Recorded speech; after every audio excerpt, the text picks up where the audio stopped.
By the power of Grayskull, I have the power! So I went and saw the new movie Masters of the Universe, and I have a few things to say. But first, welcome to this new series of movie reviews that I'm launching called Max Movie Reviews. I'm your host, Max Holland93.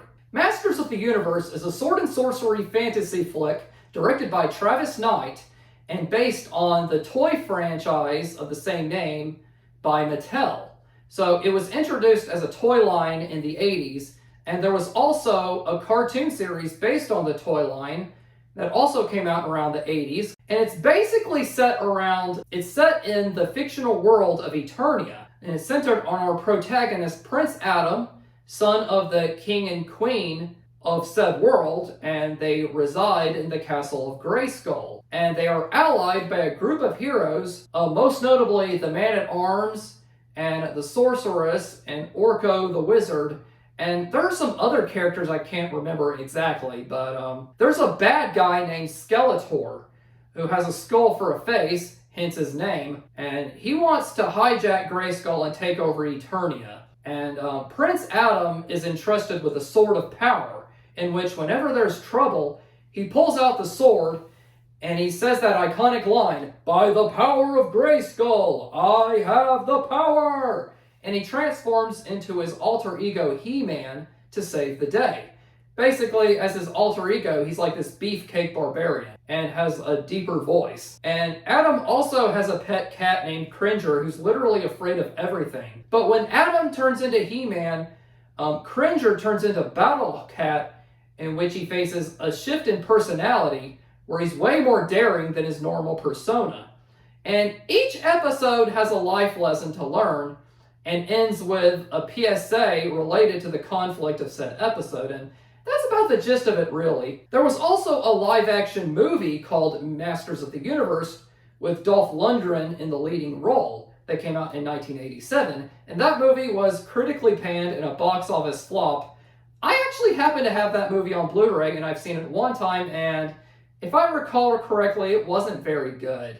I was personally introduced to the He-Man franchise through the 2002 reboot that aired on Cartoon Network, and I stumbled upon the 80s cartoon a bit later on in life. Now, I don't want to give too much away since this is a new movie in theaters, but I will say it centers on Prince Adam, who is sent to Earth along with a sword of power after Skeletor attacks Grayskull.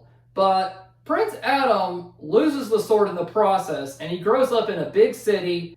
He works an office job as a human resource agent and shares an apartment with a roommate. And one day he finds the sword, and that's when an evil monster sent by Skeletor comes after him, and Teela, his childhood friend from Eternia, comes and rescue him.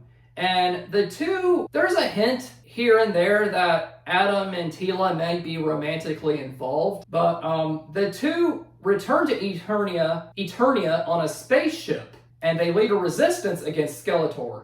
And then it's up to Adam with the Sword of Power to challenge Skeletor and save Eternia. And that's basically the premise in a nutshell.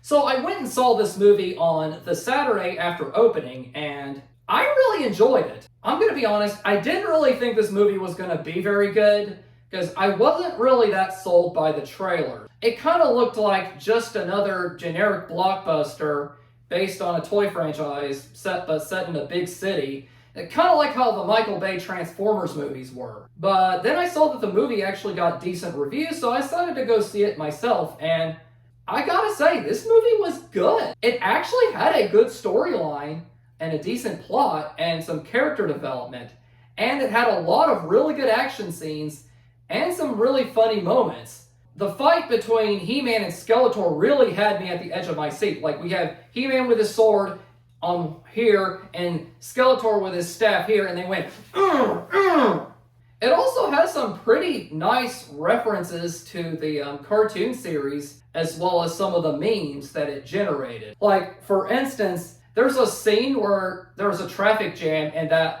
evil ape-like monster, I think his name was Beastman or something, comes after Adam with the sword, and it actually has the "Hey, yay, yay" song being played.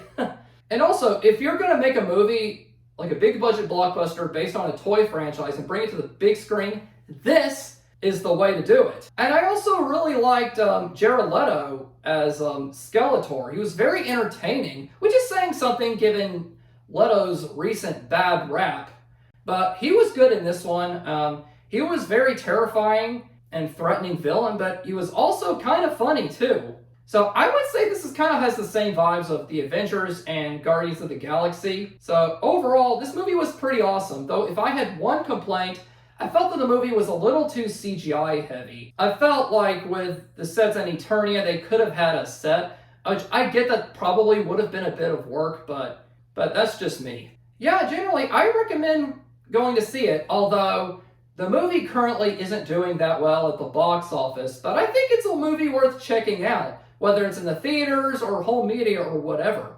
And yeah, I thought it was a pretty awesome movie overall, and I highly recommend it.